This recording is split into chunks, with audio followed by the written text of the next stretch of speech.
Hello, everyone. Welcome back, and thank you for waiting for the game 2. I'm Azaraki Dragon. Casting with me is the Source. This is the Strife Championship Series Week 2, Day 1. We're in the second best of 3 of the day. For the first best of 3, Ascent Gaming took out Crimson Blade 2-0, and now we're about to see Senpai Please versus 2Funk to Dunk. Yep, and we're already part of the way into the picks and bans. So Bastion Nikolai, not surprising. We've seen Nikolai be an absolute terror, and Bastion's just been a very strong pick towards the end. Claudessa and Jinshi being picked up by the side of Senpai Please, so going with that new hero. We haven't gotten to see any Gokong since he's still banned, and we've seen plenty of Claudessa as just a strong control tank. Yep. I think next week we might be able to re-enable Gokong, but we just want to make sure that he is in a good spot and that he's had a little bit of time for people to experiment with him and make sure he's not OP anymore. Meanwhile, it looks like 2Funk to Dunk has taken Featherstone and Harrower next. Bow is the only tank on the board. It's possible that 2Funk to Dunk could go for the Bow pick, but it's also possible that they could do what Ascent Gaming pulled out last game and go with a comp that relies heavily on bruisers, kite, mobility in order to make things happen. And they also managed to snowball an early lead, which is something that helped them run a comp without a tank either. So either of those two options are up. It's also possible for Senpai Please to take Bow away and go with the double tank, but I don't think that's likely considering they already have Claudessa and Jinshi. And Jinshi's popular build right now is something that's a little bit more tanky, so she's sort of like a bruiser mage rather than a straight up mage. So those two picks are telling me that they might not end up picking up a bow unless of course we see Zevil's patented power bow. Yeah, that is entirely possible. It was pretty destructive last game, but I can't really see too many other teams deciding to run that. Yep, and it looks like they've decided to go for Vermilion and Carter next. Both very high damage heroes. Vermilion's an 80 carry who gets extended range every time he levels up his E, which is something that's pretty powerful, and allows him to trade really well in the early game if he maxes it first, which most people who are playing Vermilion do. And then on top of that, late game, it's always good to have more range. It makes positioning a lot easier. And on top of that, Vermilion does have a jump back with his ultimate, so that's sort of mobility helps keep him safe as well, and he's one of the safer 80 carries of the game. Yep. So other options being picked up. It's interesting to see the fact that they've gone with no tank yet. Granted, I don't really see the bow going over to the side of Senpai Please, but TFTD has not picked up a tank yet, so we'll see what they decide to choose there. Bow is still up, but they may decide to go with no tank and let Harrower and maybe running a Hail as their other initiator be an option. That's possible.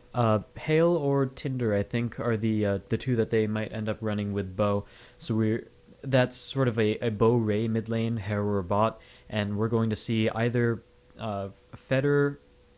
Actually, if a Hail were to be played, would we see Bow Feder top? Because if it's Tinder, then it would definitely be Tinder Feder top. That's a pretty popular lane, and then Ray Bow mid. So a couple of different choices they have here. Looks like they're going to go for Bow Tinder. Okay, so Tinder Feder top, Bow Ray mid, and that's going to give them a lot of poke and a lot of harass in both the mid and top lanes. So far I'm liking the comp out of TFTD. It's pretty well rounded. Yeah, they've got good defense for the Featherstone with the Lady Tinder. That'll be a pretty good on pushing, but not too insane. Likely to see Bow and Ray go together for a lot of kill potential. Now that Lady Tinder has been taken away, I'm wondering what we're going to see to go with the Vermilion. They could go and pick up Rook, actually, and send Rook bottom lane and run Vermilion with either Claudessa or Jinshi. I likely think we'll see Carter Jinshi, unless it's a Vermilion bottom lane, which we saw do a pretty good job. Yeah, so looking at Please, What their comp is really missing, they don't really have too much that's missing. Maybe they go for the Hail for a little bit of extra initiation, because to be honest, they don't really have too much of a reliable initiation. They can try to have Claudessa land the Dragon's Reach, the Jinshi land the Flames, and looks like they're going for Minerva, so still no real initiation, but their team is going to have a lot of damage. So that's something to look forward to. I guess their initiation, they're probably going to have to look towards Jinshi to make it happen. I think maybe looking at their team comp, initiation's not really their foremost strategy. It looks like to me that they want to go after siege, poke, and fighting long drawn out engagements, and basically just forcing TFTD into a situation where TFTD does not want to be the ones initiating any sort of fights. They want to take them down low before anything can happen.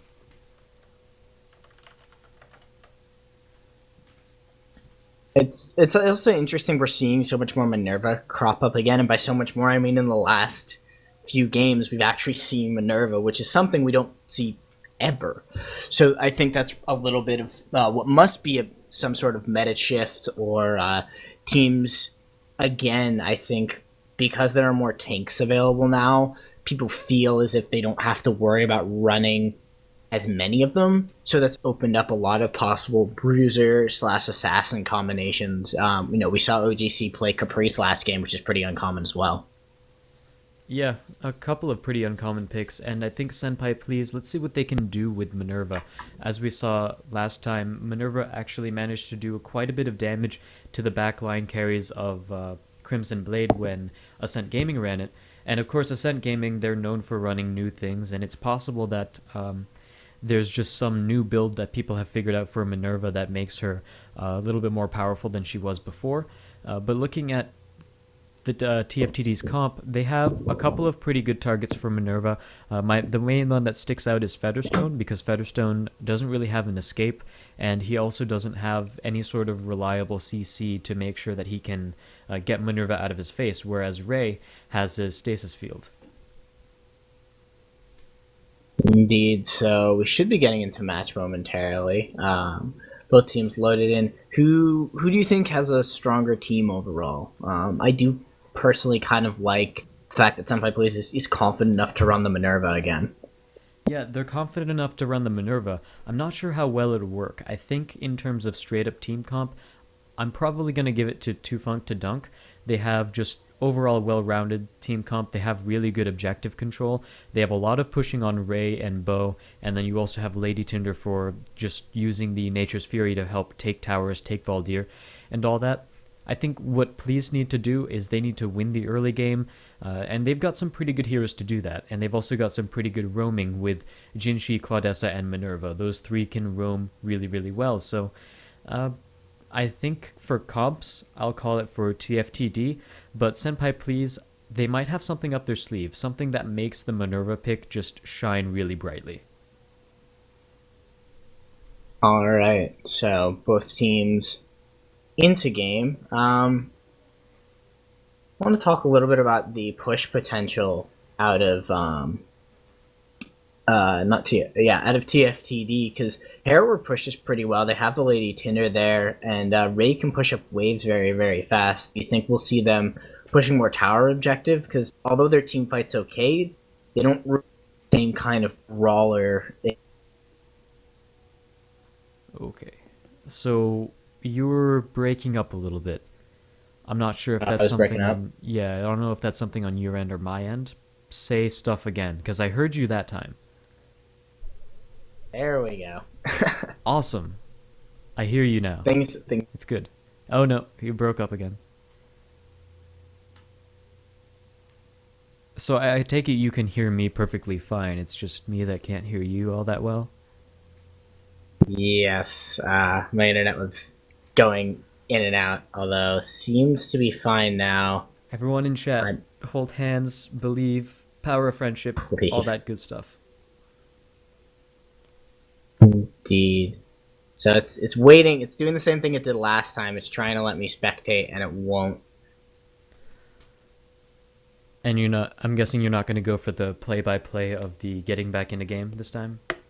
No, I'm just gonna try and get back into the game because last time it was really easy and really smooth. This time it seems to be trying to give me a little bit more trouble.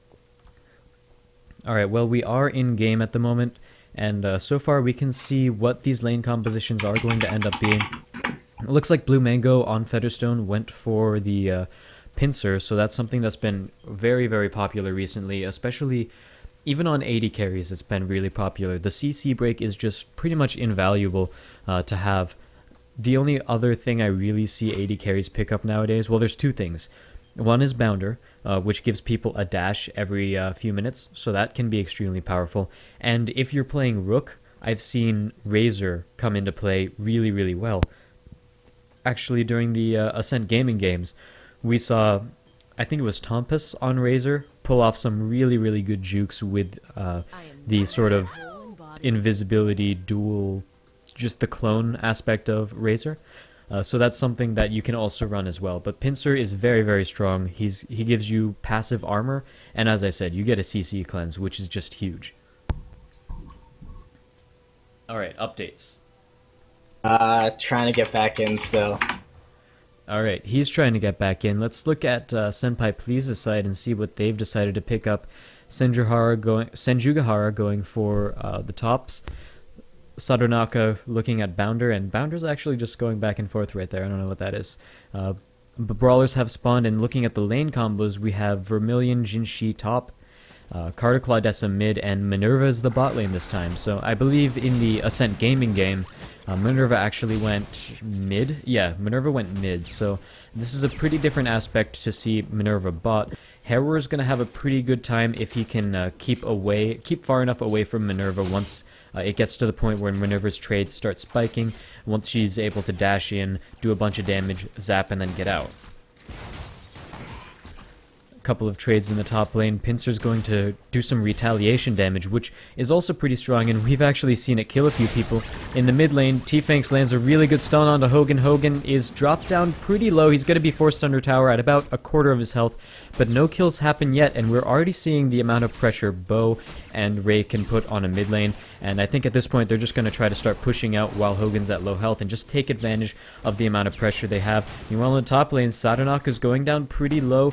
He's probably going to get some out of combat regen while they wait. Multitasker goes for the bindweed, does not quite land it, but does get a little bit more poke down on Sadonaka, who gets a return cheese shot, which is going to be doing a pretty decent amount of damage to Multitasker.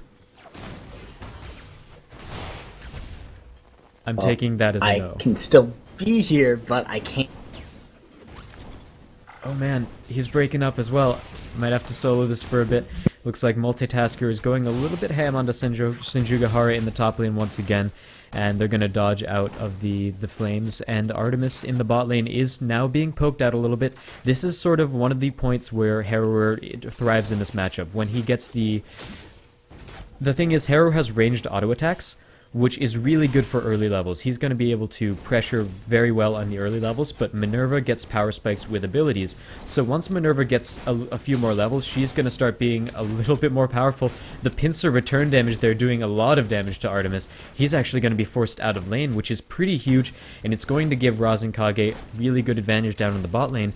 And right now we're seeing under 200 GPM for Minerva, so that's really low, and Artemis is actually deciding to stay, going to get a little bit of out-of-combat regen, but that's about it. Meanwhile, in the mid lane, T-Fanks getting a little bit of damage onto Hogan and Kiwi Dude. To be fair, Claudessa and Carter also have some pretty good wave clear, but theirs come in a couple of levels, when Carter can really start doing a lot of damage with his rockets, as well as the Claudessa with the Dragon's Claw. Those are things that can help push the wave really well, and once we get maybe level 5, we're going to start seeing the pushing in the mid lane equal out very, very well. And we're already seeing that it's sort of starting to even out, and T-Fanks and Rival are not really pushing down on them too much at this point. And now Artemis is going to try to kill Razenkage in the bottom lane. He's at low health. One more dash is not going to be enough. There's no mana for the zap, and it looks like Razenkage is going to get out with sub 15 health. Very good play down there in the bot lane by both players, as now he's going to have to go back and basically give up a lot of farm and experience to Artemis. And as we were talking about before, Minerva really thrives on being at a level advantage. Meanwhile, in the top lane, Multitasker gets taken down very low. He's going to land the Bindweed, but it's just going to be too late since Yugahara gets that one last auto attack and manages to take him down early. Meanwhile, in the mid lane, Hogan is going to be fighting Rival. Rival is going to try to see what he can do, but he's going to have to back off. And T-Fanks is the one that gets Dragon's Reached in, but he's not going to be able to make anything else happen off of that. And mid lane's going to go back to that stagnating thing that we've seen before. You're still not connected, are you? Oh no, this is good. I can't get back into the game. It won't let me. It says that the game does not exist. Oof. I'm in the game right now. It exists. Oh no. But it looks like Kiwi Dude is doing a pretty good amount of damage, and once he hits level 6 is the time where he's going to start being able to roam and seeing what he can do across the map. Just roaming around, making plays, and bursting people down, and he doesn't really need to get in lane in order to gank. He can fire long-range rockets, or if he gets just barely close enough, he can use his ultimate as well to stun up any target, and that pretty much guarantees the follow-up rockets to land.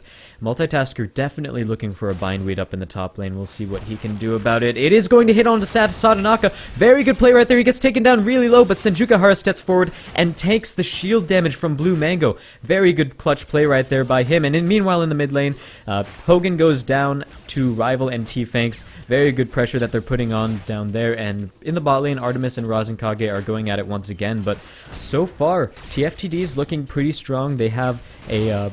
They have one kill to Senpai Please's one kill, but the GPM is really in their favor, and a lot of that just comes from the amount of pressure that they were able to put mid and top in order to get those lanes snowballing. And even though Artemis got a kill onto Razenkage, and it was first blood, Razen's still doing really good in terms of his GPM advantage over Artemis. And we can see that it looks like Rival is here for the gank. He's got his ultimate up, but ooh, nice dash by Artemis is going to allow him to get away. Oh, the bow throw goes through. He's going to be taken really low. One or two more auto attacks, but Razenkage needs to get out of there before the tower. Oh, one last auto attack from the tower is going to be able to take down Razenkage, just going a little bit too ham right there. And I think Artemis is going to be very pleased with the kill. Meanwhile, Blue Mango and Multitasker are hardcore pushing in the top lane, and there's nothing that Please can do about it. Senjukahara getting taken down pretty low, and the heal will be enough to keep him alive long enough to help defend this tower. Oh, nice dash away by T-Fanks from the rocket of Carter, and that's going to be able to dodge out the rocket combo that Carter has as well. And we've got a pause, which is pretty good because that means I can get some water. Solo casting is difficult. Okay, got some water, ready to do this. Anyone lagging, says Blue Mango, so I assume that it is TFTD that ended up pausing that. It's also not a mid-team fight pause or a pause that happened directly before a team fight or right after a face check, so not a questionable pause. These guys can use this time to sort out any of their positions whatsoever. And we're actually going to move over to this screen so that in 3 minutes, if the pause tends to last that long, these teams can't see what the other teams is planning right now. So that's something that we have going for us. Meanwhile, the pause is ticking down. Actually, that just doesn't matter.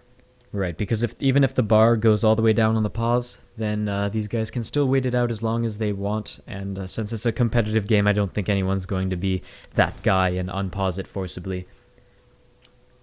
So if we look across the map at some of the item builds, we can see Glacial Gem on quite a few heroes. Mostly that's going to be Ray and Bo. They're actually just going to try to spam out as much health or mana regen as possible, and that's going to help them push the lane quite a bit because T-Fanks on Ray is going to be able to set Burrowbot after Burrowbot after Burrowbot in the mid lane, and that's going to help him push the lane. And then the bow throw coming out from Rival is also going to help him push, and the Glacial Gem is doing a pretty good job of that. If we look at what he built things out of, Glacial Gem is out of a health regen shard, and he's also got a power shard on top of that, so maybe building a little bit of power in his build, but I don't think he's going to go for the full YOLO full YOLO build that Evil did. Meanwhile, we're back in the game. The pause has ended. Kiwidu gets initiated on. He's going to get knocked up against the wall. Really good play by Rival. The both rows going to be able to kill him. Meanwhile, T-Fangs just barely gets away with a tiny amount of health. Nice totem from Bo, and Hogan is looking around for the kill. He's trying to get it as much as possible, but he is going to be able to get it. Oh, T-Fangs just stepping up a little bit too far there to try to get the Frost shot down to help Rival secure the kill, but Rival is going to keep chasing Hogan. He's not going to be able to tower dive for it, and that is going to be a 1-for-0 trade. Or, sorry, a 1-for-1 trade in favor of no one, really.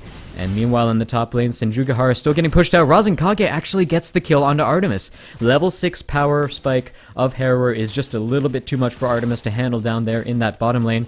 And let's take a look at... Oh, before we go to the gold, Kiwidude is trying to go for a gank in the top lane. Tinder Plant has been used. Blue Mango's taken down pretty low. Multitasker gets bursted down, and he's going to go down really quickly to Senjugahara. Blue Mango is already out of there. They're not going to be able to catch up to him. Meanwhile, in the mid lane, Rival and T-Fangs are going to be trying to push down this tower as fast as possible. Hogan's not going to be able to do too much damage to them, but they're going to have to watch out because Kiwidude is right down here once again. Will the Dragon's Reach land? Very nice slows coming out from Kiwidude, but ooh, Dragon's Reach just barely misses, and T-Fangs is going to be able to walk away from that radio. And looking at the gold graphs, we're going to see a swing actually back into the favor of Senpai Please. So the gold difference is sitting at about 600, 650, so that's definitely not a very big disparity in terms of the gold lead. Now both Rival and Kiwidude waiting in the wings. T-Fangs gets taken down pretty low, but he's going to get the return stun onto Hogan. Rival is looking for anything he can make. Nice dash back, and that's going to be able to push Hogan down into the tower range, taking a tower shot. Kiwidude is looking for nice rocket boots out of T-Fangs. Is going to be able to dodge that one last rocket from Kiwidude. And meanwhile, Senjugahara is here. Rival dashes right into the path of the stun, but it was just too long range for it to really stun him out anyway.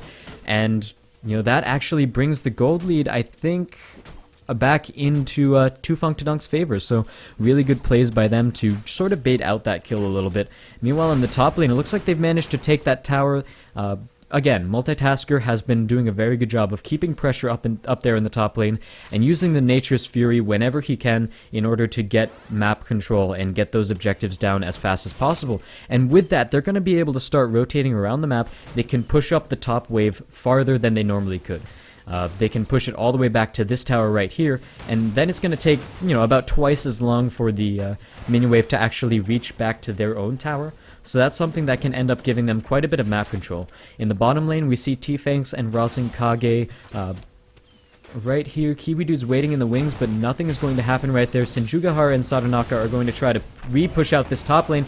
Might be going for a dive, but the CC break is going to deter them from doing anything there. Meanwhile, Kiwidude is looking for something in the mid lane. Rival is able to take out that tower. Yak attack lands, and Kiwidude is now on the run as T-Fangs gets here. Rival's taken down pretty low, but a nice stun field from T-Fangs is going to be able to stun them all up, and Hogan gets it with the last Dragon's Reach. Kiwidude needs to watch out, but he is going to be able to turn on T-Fangs, and T-Fangs is now the one on the run. Hogan needs one last auto attack, and that is going to be the one. He's trapped in the cage, but that's not going to make any bit of a difference whatsoever. And we do have another pause, given the amount of time on the pause. I think that's TFTD. Once again pausing this, and it looks like Rasenkage has confirmed that it is Mango having a few troubles. Oh yeah, so it looks like TFTD are the ones having some connection issues at this point. I'm going to get a little bit more water.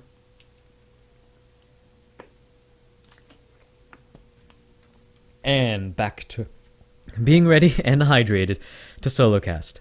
I hope I have a voice at the end of this, because that would be bad if I didn't, but I think I'll be fine. Senjugahara and Sadanaka, I've actually solo casted for longer. It takes a lot out of you, though. No matter how much you do solo casting, or if you practice it or anything, it'll still get to you after a while, so let's cross our fingers, I guess? I don't know. This isn't really a luck-based thing, it's just whether or not my voice holds out, but I think we'll be fine again. So if we look at the gold graphs, again, it is in favor of Two Funk Tadunk, and a lot of that comes from the amount of tower pressure that they have. As you can see, they have all of their towers that are still alive. Meanwhile, they've taken 2 off of Senpai Please. So they're actually looking really strong so far in the game. And even in the bot lane, Rasenkage has got a pretty decent gold per minute advantage. It's sitting at about 70 gold per minute ahead of Artemis. So that's something that is really helpful to them. And a fed harrower is definitely something you don't want to deal with. He scales really well into the late game, and if he can get there, or the earlier he can get there, the better, the more damage he'll end up doing, and the more you really just need to watch out for him. So as the pause timer ticks down, let's take a... Oh, I should have done that earlier. As the pause timer ticks down, we're going to see a couple more builds. We have the Wind Rush coming from Rival on bow. He's going to be building that to help him get off some of those clutch initiations where he can rush in his bow and then use his ultimate to draw people back and try to knock them into his team. And he's going to try to knock them into walls, set up the perfect initiation. And Wind Rush is just a really, really good item for bow to have in order for that to synergize with his kit. And it looks like he's actually built that out of 3 power shards, so he's not going to be lacking in damage whatsoever. I don't think this is the YOLO damage Zevo build, but he's getting some early power so he can get some of the wave clear, as well as give him a little bit more power when he does initiate, because bow's damage spikes pretty well, especially when he can knock people against walls. That's a lot of burst damage that a lot of people don't take into account. A lot of people only think of bow's stun when you think of him charging people into walls, but it's also the high burst damage as well. So that's something that might end up catching Senpai Please off guard, but I think they're an experienced enough team to check the builds of their opponents and just see how much damage they're doing in general, and basically tell what they've built their items off of that. Meanwhile, it looks like Razenkage, he's built his dampening cloak, and that's going to help him mitigate some of the damage from Artemis, who is mostly magic damage. Minerva's mostly magic damage, that is. And that's really just to help him stay in lane and farm as much as possible. Generally, what you see as the first item pickup on Harrower is whatever gives you better sustainability against your opponent. You want to have either armor or magic resist, depending on whether or not you're going against AD, or physical damage or magical damage. And on top of that, you want to build that out of health regen, so you can just stay in the bot lane, farm up as much as possible, and harass as much as you can, win those trades, and heal anything back that you do miss. And one of the big parts of that is that in any lane except for the bottom lane, you can get out of combat regen and last hits, because either person can last hit the creeps, and the gold will be shared across everyone who's in that lane. So say in the top lane, if Senjugahara on Jinshi gets a last hit, Satonaka gets the gold and experience for it as well, so long as he's within range. That can be something to help proc the out of combat regen that you get when you're out of combat for a few seconds. But you don't get that luxury in the bot lane because you're alone. If you wait for the out of combat regen, if you don't attack anything, then you're going to start missing out on some last hits, you're going to start missing out on gold and experience. So you want as much health regen as possible down in the bot lane. And if we look at Artemis's build, he's got an Elder Stone, which he has decided to build out of mana regen actually. But the Elder Stone's also going to give him a pretty good amount of sustainability, because each minute he's going to get some extra max health, and on top of that, the item itself gives him a pretty good amount of max health. But the pause is over.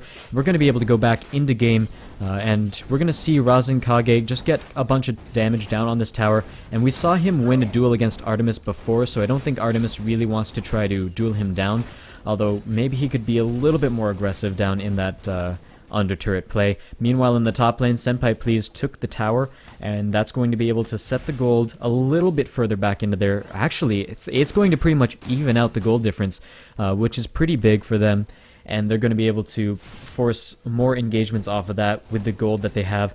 Jinshi going with a Reaper Scythe, so looking to get a bunch of kills and assists, and if we look at that, 2 assists and 1 kill, he's already in a pretty good spot in order to make that happen. Meanwhile, Senpai Please is looking to try to go for a Baldir, but a nice Raymine Burrowbot is going to be able to spot them out and pretty much deter them, because now TFTD knows exactly where they are. They don't want to start it yet. But at the same time, TFTD might think they're starting it, might be seeing a couple of mind games. Kiwi Dude is waiting in the bush. Senjugahara is here and not going to be able to get the stun off. Another Burrowbot's going to see them, and they're going to have to back off of this. So posturing around Baldir, nothing quite happening yet. Kiwi Dude getting a good amount of damage onto Rival. He's taken down a little bit below half. Sadanaka is going to see what he can do here. Good Featherstone shield is going to be able to return damage back onto the side of TFTD. Blue Mango gets caught out. Senjugahara doing quite a bit of damage to him, but T-Fanks is going to be able to bring it back to their team and almost burst down Sadanaka, but he's going to stay alive, and both teams, it looks like, are just going to try to back off of this. I see the source is back. Did you connect, or are you here in spirit? Are you here for moral support? So I just linked you a command that may be able to let me get back into the game if you can get me the server IP. All right, that sounds good. Right after this team fight, we'll definitely check up on that. So we're going to see T-Fanks trying to flank around from the backside. Nice ultimate from Card is going to be able to zone him out. It looks like they're going to go for the chase. Oh, T-Fanks is going to be able to stay away from it with rocket boots, and we're going to have another posturing fight around Baldir. It looks like they're just going to try to wait it out and see if they can make any catches. Alright, let me try to get this fix going.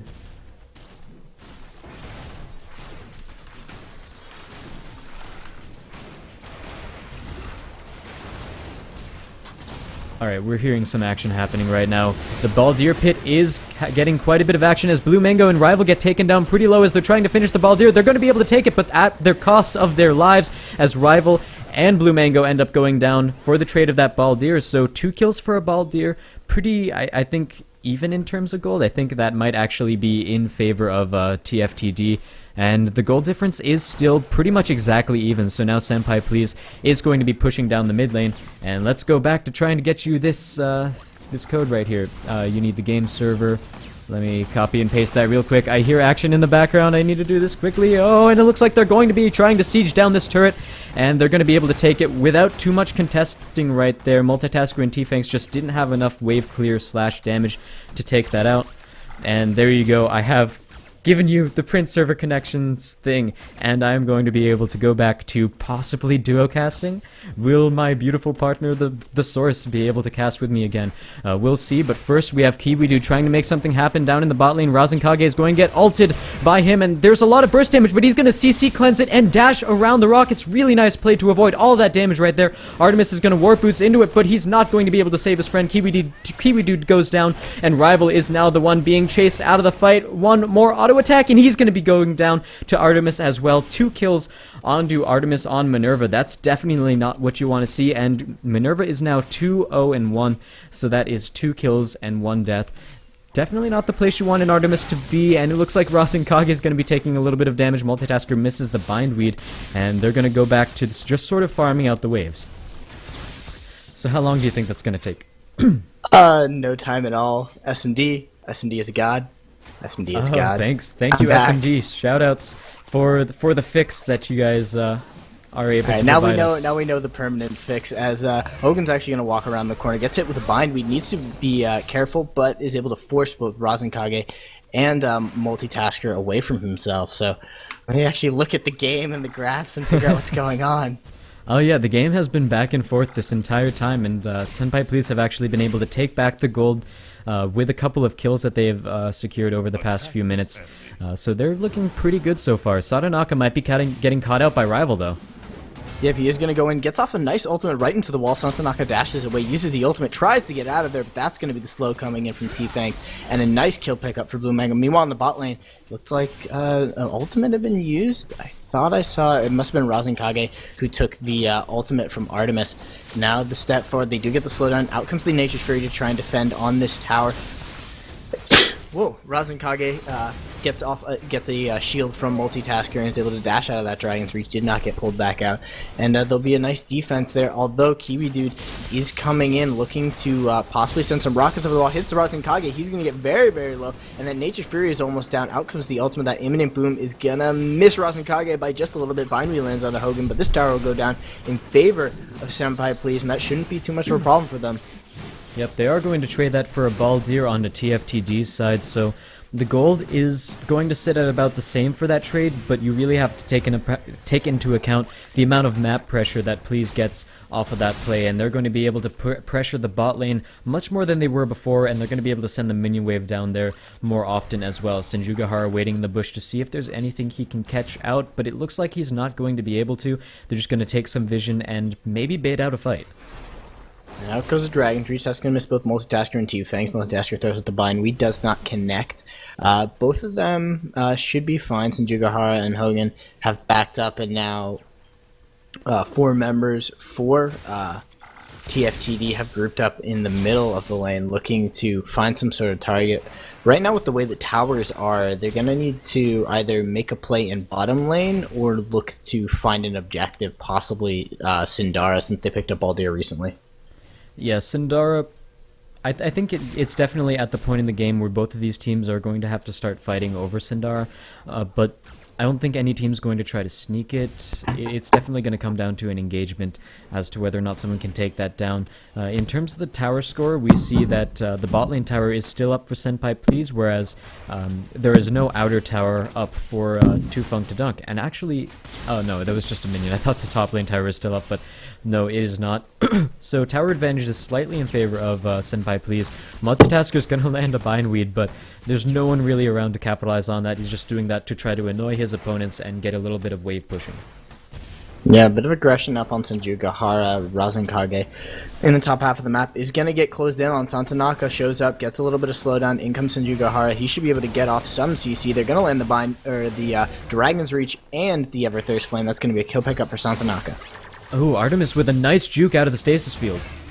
Yeah, is going to get hit by the Bindweed, though. Gets pulled back in, tries to juke around, but Blue Mangle is able to come in there. It's actually Multitask who gets that one. Now the chase. Senjugahara uses a really long-range dive and is going to run right into Rival. Rival gets off a phenomenal ultimate on the Kiwi Dude. He's going to be brought down. Santanaka looking for a target. Gets the ultimate on the Blue Mangle. One more auto attack. He does pick up the kill. Now comes in a nice shock field from T-Fangs. They're trying to bring down Santanaka. They manage to chase him out, and now Senjugahara in trouble. It's actually Hogan who's going to get hooked back in. Looks to try and draw their attention away, and that's going to be a phenomenal fight from TFTD 4-for-1. And we keep talking about how this game has been back and forth, and now the gold lead has swung back into the favor of TFTD.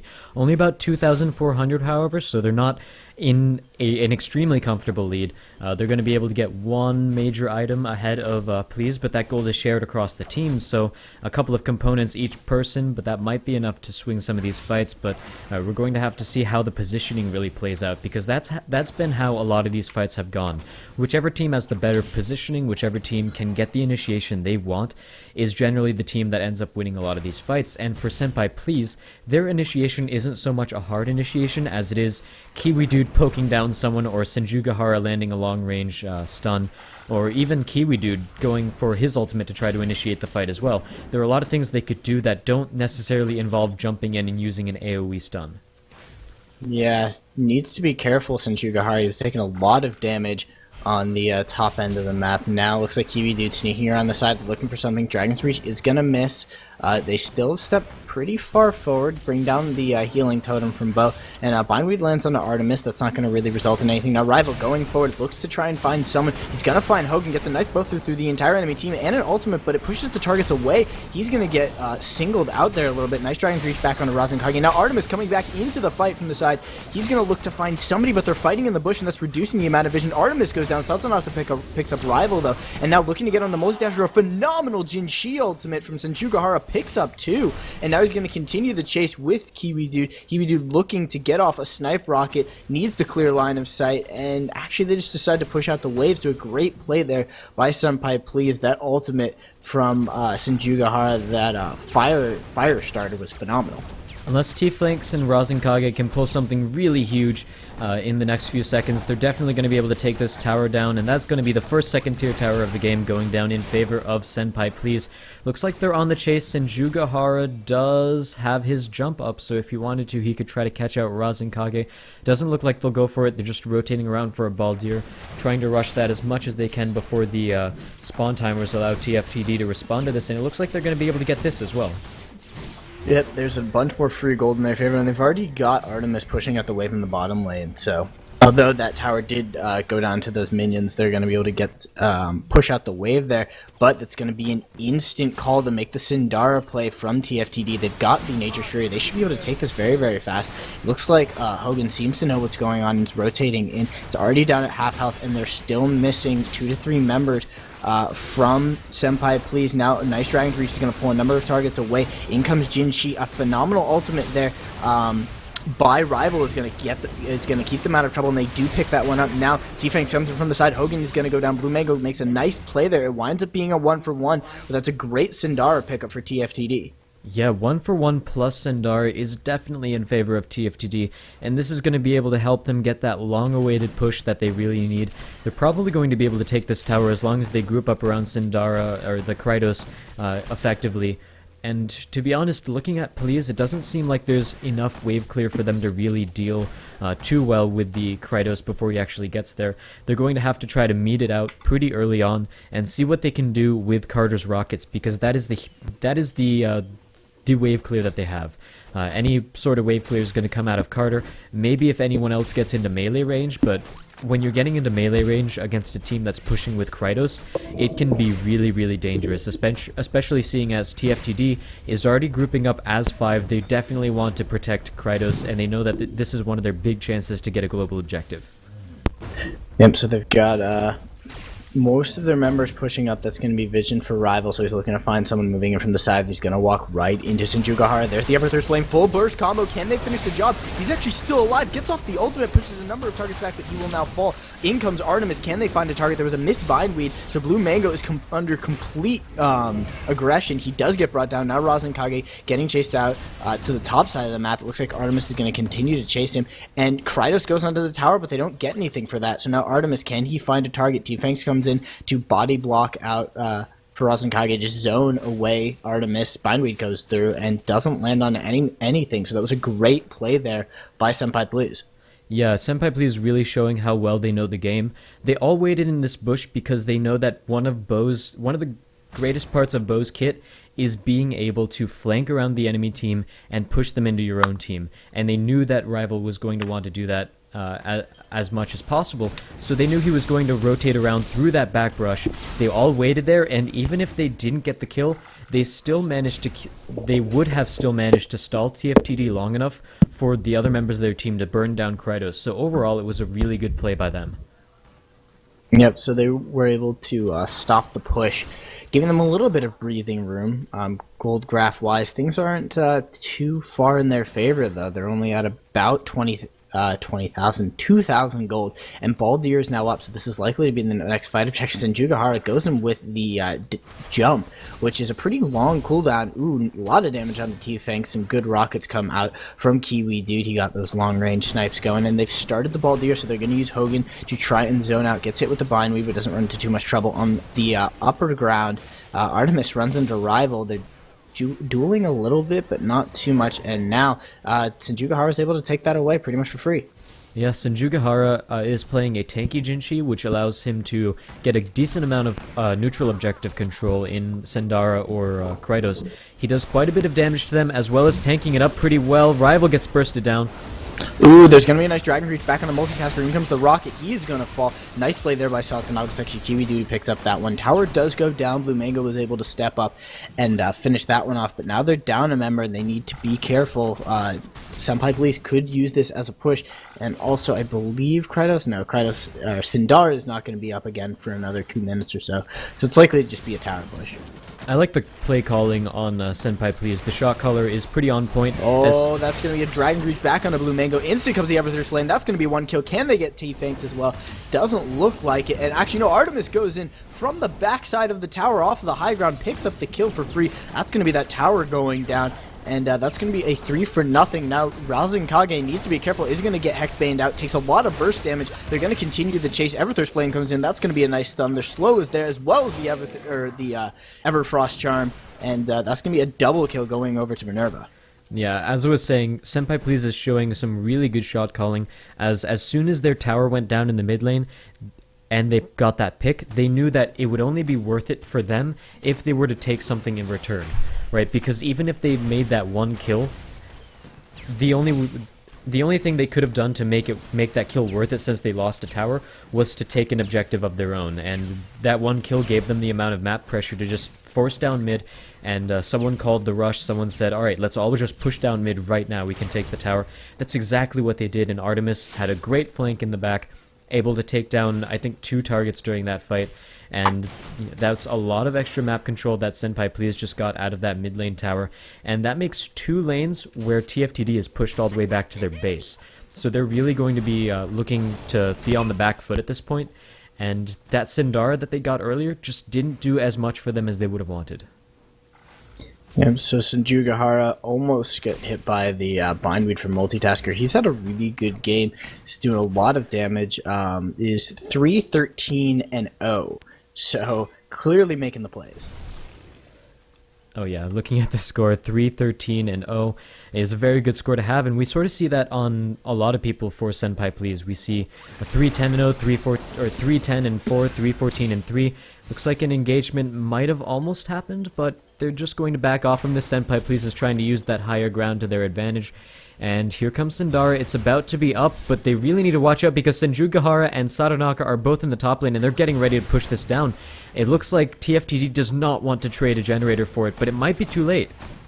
Yeah, I think it's likely to go down as they've been able to stop a lot of the backs. Multitasker may be able to get back, but everyone else is pretty much being chased. Rivals decided he's just going to run all the way there, but it is definitely too late. Santanaka is going to be able to help pick up that generator. Now actually gets ulted into the wall. It takes a lot of damage, though. Uses the ultimate. Does he have the fervor boots up again? He's popped a potion to try and get himself out of trouble. There are now 3 members chasing them, and they're actually doing a really good job here. Senpai Please, they've drawn 3 members into the top side of the map, and it looks like Santanaka may even be able to get out of this. He's actually just buying time because 2 of his team are finishing, or at least starting Syndara on their own. They picked 1 kill in the bottom lane, and that was a great play there. They drew them away, and now they're going to get the objective.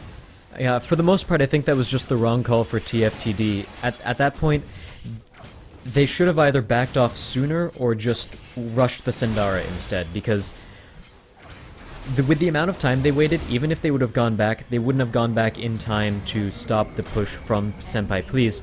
So it probably would have been better just for them to try to force down Syndara and get the Syndara and lose the generator, rather than lose the generator and Syndara. So a little bit of either miscommunication there or just the wrong call, but they are unfortunately going to lose quite a bit of map control for that. Yeah, no, that was a great play there by Senpai Please. It went from a 2,000 gold lead to a 13,000 gold lead, so a huge gain there. They're going to send a number of members down the middle lane to get that starting to push out. They don't really have to worry about top lane anymore, and they're going to leave Krytos to push bottom, so, you know, pushing on 2 fronts. Yeah, and we've seen this strategy happen quite a bit, and it's especially useful when it's going to be the team pushing mid lane and Krytos pushing bot lane, or vice versa. As long as the 2 lanes are adjacent, that means that whatever team has Krytos can easily rotate over to defend it once it gets to the tower, so we're going to see them try to pressure down mid as much as possible.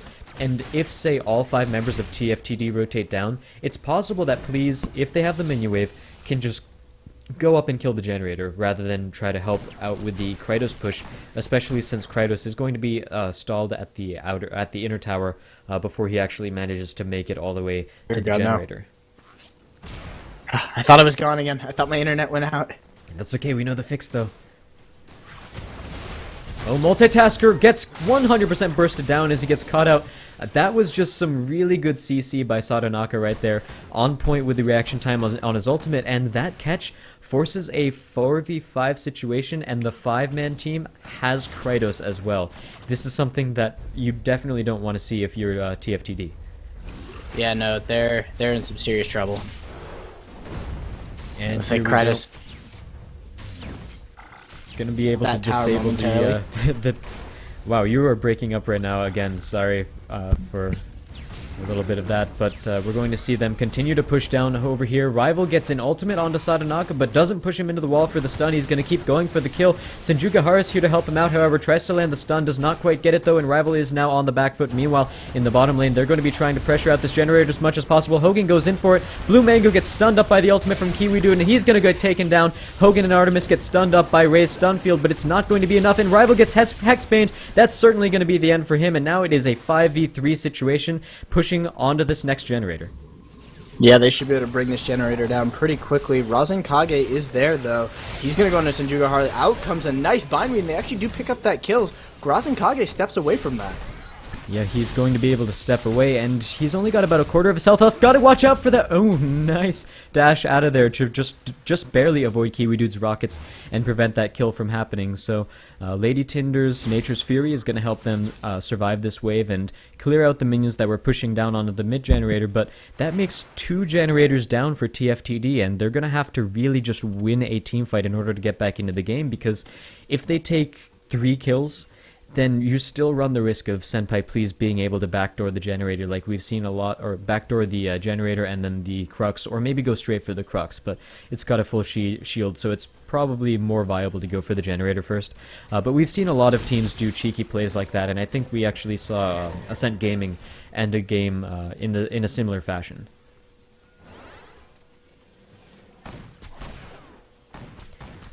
Okay, are you saying something, or did I lose you again? I'm still here for the moment. Okay. But I think I'm gonna pass things off to somebody else for game 2 because I'm not sure what's going on with my Strife client. Alright, meanwhile, it looks like they're going to get initiated on Satonaka using a great ultimate, but he's still going to almost get taken down. He's going to be able to survive at the very last second. Razenkage is now the one being chased out. Senjugahara is going to try to kill rival. Artemis is very low. The snipe almost kills him. He just barely gets out as well. And now they're going to be able to turn on a multitasker in T-Fangs. Hogan's looking for a Dragon's Reach. He's not going to be able to get it. And meanwhile, he did kill Blue Mango in the wings. Kiwi Dude lands a snipe onto Razenkage. That's going to allow them to push onto this 4v2. T-Fangs is now going to get taken down by a Yak attack as well. They're going to be able to force down the generator, and it looks like this is going to be game. 30 seconds on the shortest death timer, and Multitasker alone is not going to be able to hold off the barrage of Senpai Please, and it looks like they're going to be able to take game 1 in this best of 3 series. Very good job by them. Yeah, that's going to be GG. So, like I just said, guys, I'm going to be stepping away because I'm not sure what's going on with my internet. We'll be trying to bring in somebody else to cast Azaragi so he's not left all alone. Solo casting is fun, right? Am I right? You've had a lot of experience with that too. So yes, this is not the first time we've seen internet issues interfere with a cast. So I'm going to go look for another caster. All right, in the meantime, you guys should check out our Teespring campaign if you guys want to support the Strife Championship Series and just show off a little bit of Strife swag, get the competitive scene out there, show it off to your friends who care nothing about esports. I do that all the time. And make sure you stay tuned for Game 2 to see whether or not Senpai Please can take this game, or this series 2-0, or if TFTD can take it to a 3rd game. This is the Strife Championship Series, Week 2, Day 1. I'm Azaraki Dragon. Sort of casting with me was the source. Sorry for the technical difficulties there. And we'll be right back, maybe with a caster swap.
Look to the sky,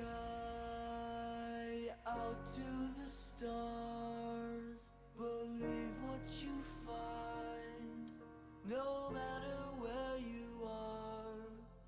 You can go on and make this world a better one.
Days come and gone, feeling undone, shattered and torn. How will we belong again? We stand in line and we amend for a better time.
Hello, everyone, and welcome back to the Strife Championship Series Week 2, Day 1.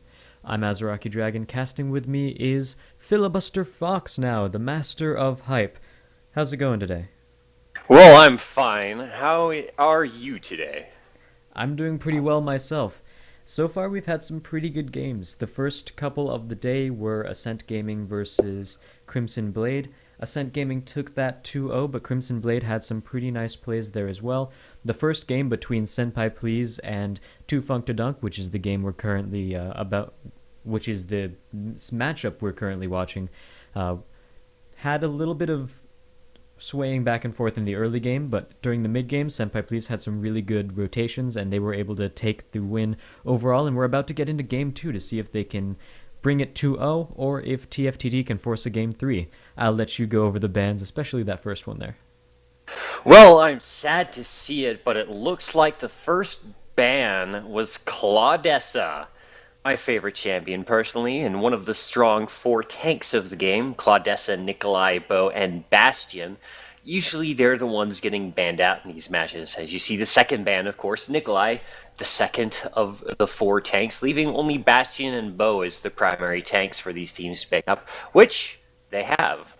Yeah, and I think so far out of all of the games we've seen, I'm pretty sure that all of them have been, uh, both of the bands have been tanks, where it was, I think, Bo, Bastion, Bastion Nikolai, stuff like that. I don't think we've seen one non-tank band so far tonight. So tanks are definitely looking like they're the ones that are ending up they're the ones that are ending up dominating these games and basically dictating the pace. And a lot of that just comes from the fact that they're really some of the best initiators in the game. Bo and Bastion are two really good examples of that, and that's one of the big reasons why both of these teams have decided to pick up one of those two heroes each. And it looks like Senpai Pleases went for Jinshi and Featherstone. As we keep seeing, Jinshi is actually becoming more and more popular, especially since people have figured out the sort of tank mage, bruiser mage build for Jinshi. She's able to survive a lot more. She can jump into the right into the middle of the team, use her ever thirsting flame, something like that. Use her Q, which is a line skill shot that stuns people to initiate fights, and she can also burst people down pretty well on top of that. So that's something that we've seen being run from Jinshi quite a bit in the recent past. Indeed, and got a couple more picks over on TFTD now. Alongside Bo, they have Ray, Rook, and Harrower. Ray, of course, high damage, good crowd control mage type, able to get in, do a lot of damage with a good area effect crowd control, able to catch an entire team off guard if well done, and can set up a beautiful team fight for his team. Great initiate from his stun. Rook, of course, your standard type AD carry, a lot of survivability either in the one-on-one solo lane or in any situation where that invulnerability he has is going to come in very handy. Yeah, But they've also brought along Harrower. What do you think about that pick? Harrower is basically someone who forces a safe lane bot, right? So Harrower, you're not really going to see too many kills there unless the person against Harrower is a little bit more of an unconventional pick, or if there are ganks happening in the bottom lane. So, for example, the Harrower versus Featherstone matchup, that's going to be... Featherstone's going to have it early, but once Harrower gets Golden Protector, once he starts tanking up and getting more health regen, he's going to start forcing it to be a farm lane, and then it's just going to be, can you stop Harrower from getting to late game, which is the part where we see Harrower hit a pretty big power spike. And on top of that, TFTD looking like they've got a really good late game in general. Rook's got awesome damage late game. Ray can make really good picks as well as burst people down. Bo's got that great initiation we all know and love. Whereas Senpai Please, they're looking to go for a little bit more of the rotational route. They're looking to play towards the mid game with Bastion's really good roam. They also have Jinshi's good roam because she can jump in from a very long distance away and make ganks happen in the top or bottom lane because normally she's going to end up going mid lane. And then we're also going to see Carter and Blazer, both, again, really good for rotations. Yeah, we've got a lot of mid-game strength on Papa Please here. They're looking to possibly repeat their success from the last match in those mid-game rotations and trying to push it out before TFTD can get to their late game strengths. Vex, of course, the last pick there out of TFTD, giving him a bit of counterplay against any sort of major rotations out of Papa Please thanks to his ability to teleport